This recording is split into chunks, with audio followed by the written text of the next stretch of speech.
ভিতরে বন্যায় ক্ষতিগ্রস্ত হয়ে গেছে। শেষ পর্যায়ে আল বারাকা আল ইসলামিয়া ফাউন্ডেশনের যে দায়িত্ব নিয়ে এসেছিলাম, যে আস্থা বিশ্বাস আর রেখে আমাদেরকে পাঠিয়েছিল, সেই বিশ্বাস ইতিমধ্যে আমাদের শেষ হয়ে গেছে। আগে যে টাকা অ্যামাউন্ট দিছিল টাকা শেষ হয়ে গেছে। আমরা এই যে এখন 2000 টাকা দিয়ে এই ঘর মেরামতের জন্য সহায়তা করে যাচ্ছি। আপনি দোয়া করবেন বিশেষ করে যে আমাদের ভাইরা আল বারাকা আল ইসলামিয়ার কর্মী হচ্ছে আপনার ইতালি প্রবাসী ভাইরা আপনাদেরকে যে অনুদান দিয়েছে তাদের জন্য দোয়া করবেন। রেমিটেন্স যোদ্ধা ভাইরা যে আল্লাহ তাআলা তাদের জানমালকে হেফাজত করে এবং আপনাদের পাশে আরো দাঁড়াবার সুযোগ করে দেয়, এবং এই ঘরটার দিকে যেন তারা সর্বোচ্চ নজরদারি করে যে এই ঘরটা কেমনে নির্মাণ করা যায়। আমরা আশা রাখছি। আমরা ইতিমধ্যে উপস্থিত হয়েছি শেষ পর্যায়ে, শেষ মুহূর্তে এসে এক বাড়িতে আল বারাকা আল ইসলামিয়া ফাউন্ডেশন মানব কল্যাণের ইসলামের পথে যে ক্ষতিগ্রস্ত মানুষ চট্টগ্রামে ত্রাণ নিয়ে এসেছিলাম আমরা আর কি, নগদ অর্থ। এমন একটা ঘরের কাছে এসে উপস্থিত হয়েছি। আপনারা ইতিমধ্যে দেখতে পাচ্ছেন যে এই ঘরটা থাকার কোনো উপযোগী না, যে ঘরটা সে নিজে থাকতে পারে না, তাকে থাকার জন্য তার পার্শ্ববর্তী থেকে একটা ঘর দিয়েছে যেটা এসে থাকতেছে।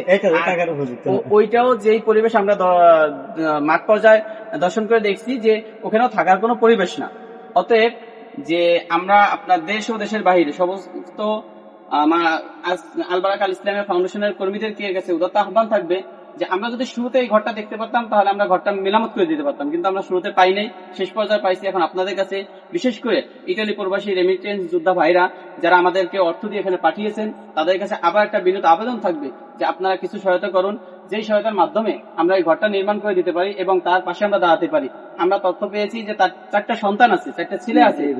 এই যে ছেলেদেরকে আপনারা দেখতে পাচ্ছেন, কিন্তু এই ছেলেদের যে বাবা আছে, বাবা হচ্ছে পাগল, রাস্তায় থাকে। সরাসরি এই ছেলেদের মায়ের কাছ থেকে আমরা কিছু তথ্য শুনতে চাচ্ছি।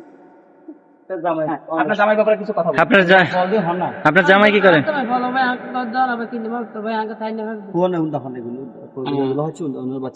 আপনার ঘর কোনটা? এইটা ভাঙ্গে যাওয়ার পরে থাকেন কোথায়? এই যে আরেকজনের ঘরটা থাকেন। দেখেন দর্শক, ইনার 4টা ছেলে, 3টা ছেলে একটা মেয়ে, 4টা ছেলে মেয়ে। ইনার হাজবেন্ড হচ্ছে লাগেন পাগল, ইনি এই ঘরে থাকেন।